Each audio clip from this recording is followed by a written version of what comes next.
If you have ancestors from England and Wales, then you know you need to become very familiar with the 1939 register. And today we're going to dive into it so that you can be more confident when you explore that collection on Findmypast. As I was preparing for this video, I discovered that the 1939 register was the most comprehensive survey conducted on civilians in England and Wales. And while U.S. researchers love that the 1940 census is available to start tracking their most recent ancestors, England and Wales have a record loss similar to the 1890 census record loss in the United States. The 1939 census for the UK was destroyed by fire, and they never took the 1941 census because they were kind of in the middle of something big.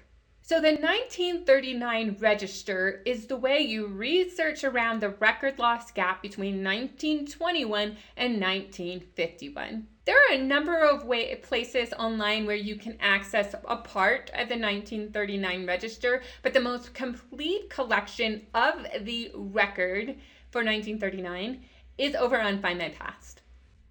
Now you can do a person search or an address search. So if you know a specific location, you can put that in. I'm just going to focus on person searches, and I'm going to type in John Tyner.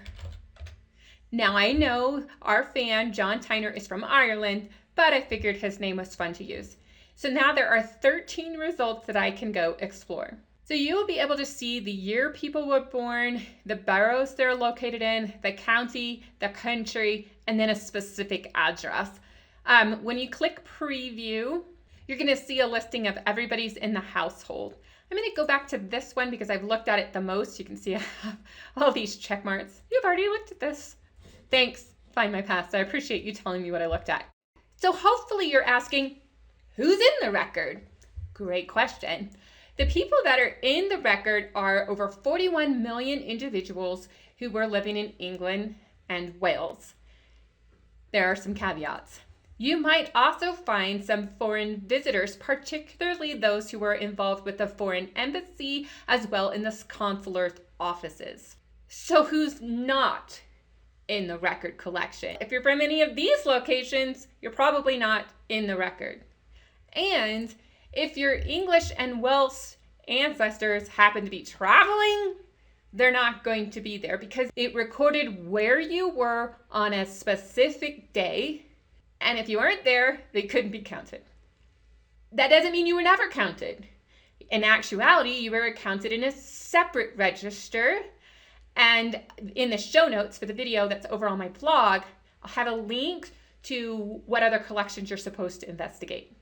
Now, military personnel were also not supposed to be part of this record collection. They have a separate collection for that time period. However, if they were off duty or if they were retired military personnel, they could be in this collection. And what are you going to find? That's a great question. I'm glad you asked it. The name. Records are based on names. After that, an exact birth date. Not a lot of records give us exact birth dates for individuals, so this is pretty unique to this record collection and pretty valuable. You find the gender, you find addresses. You know why the star is there? Because just a moment ago, I told you the date of the registration recorded the address where people were that day. So if they had left London or other big cities to go to the country in order to be more safe, they're going to be out in the country. If they were migrant workers that lived in one location, but they traveled to another location for seasonal work, their address is going to be there if they're there on that date. So if your ancestor isn't in a residence location you think they're supposed to be, don't rule them out. And don't assume that's where they always lived because maybe they were in these situations I just mentioned.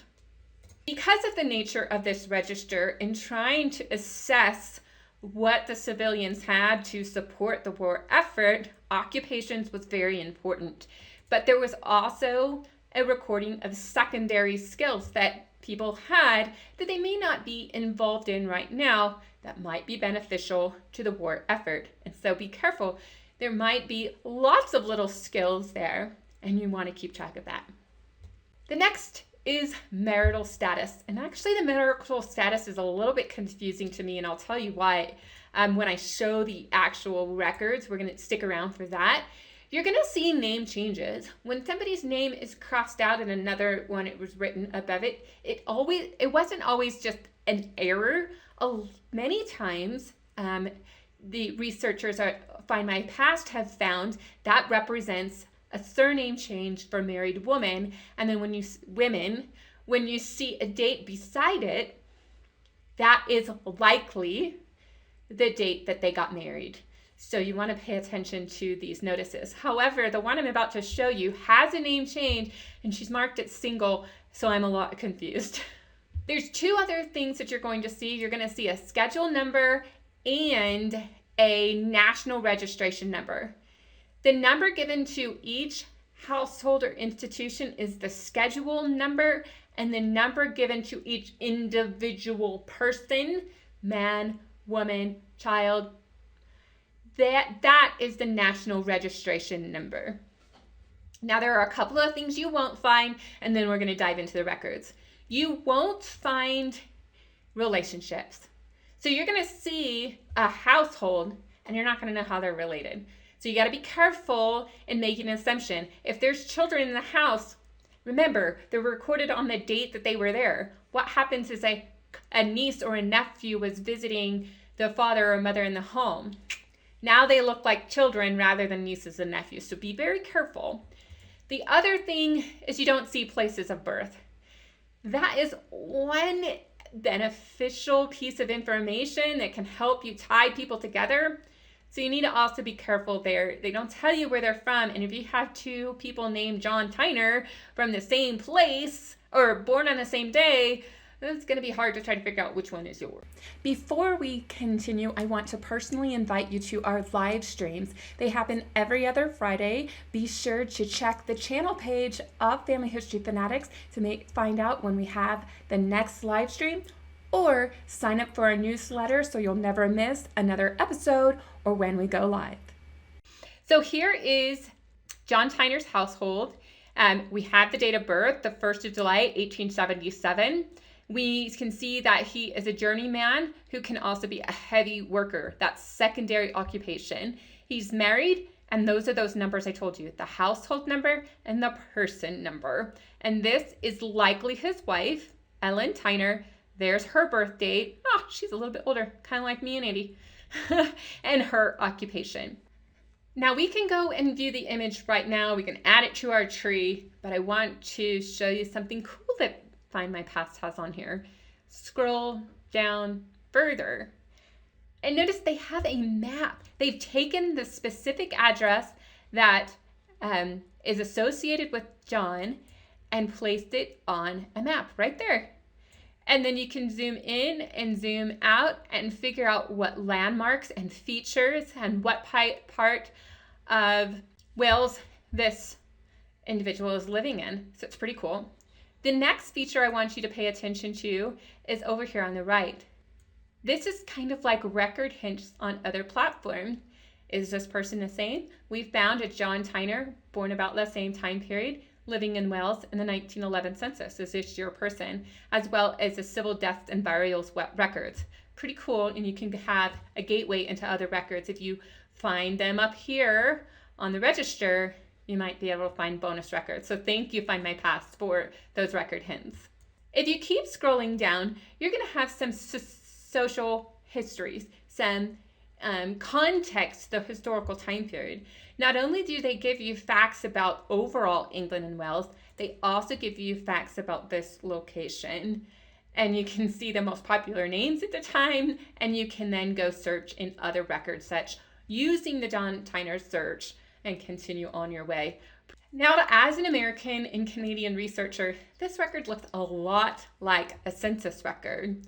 As you zoom in, you have names, you have household clusters and such, but it's not exactly the same. The other thing I want to call your attention to is that in genealogy, we tell you to go and make sure you look at all sides of the page, and it looks like these lines keep continuing on to the right side. but those pages are restricted by the national government of England. And so you won't really be able to see much of the information over here. But don't exclude this extra little column, because there's some other tidbits on some pages that have some cool things that you want to explore. So let's go back to, because I actually advanced, let's go back to the one I was actually looking at. So here is John Tyner. These icons are in the way. He's at 50 Hills Terrace, and notice there's another 50. So are two separate households living at the same place. We always like to check those things out, don't we? So here's John and Ellen, and there were their household number and their individual numbers. We have their specific birth date, that they're married, and then the occupation in this secondary information right there. Did you see this black bar across the name? Britain has a lot of privacy restrictions, and so you want to check back in this collection often, because periodically, as people come out of that privacy restriction, either they were born more than 100 and some odd years ago, or they're deceased and evidence has been provided to say that they are deceased, then these privacy restrictions will come off on Find My Past and you'll be able to see that name. But remember, I also said that there's surname changes. So here's an example. We have Dorothy Owen, and it was crossed out and Bridger was put above it. And there is a date, which is quite possibly her marriage record, but I get confused because it says single. Yeah. So it is, from what I gather, from what I've learned, is this is a potential surname switch from when she was married and a potential marriage date. It's up to you to use these clues to go validate that information. Now, if you find that this record pertains to your family, you want to save it by clicking Add to Your Tree. And we talked about adding records to tree on other videos. You just go find your person in your tree, leave a note, click Attach, and you're good to go. Now, I am just beginning my discovery of the 1939 register over in Britain. If you have more questions, do me a favor.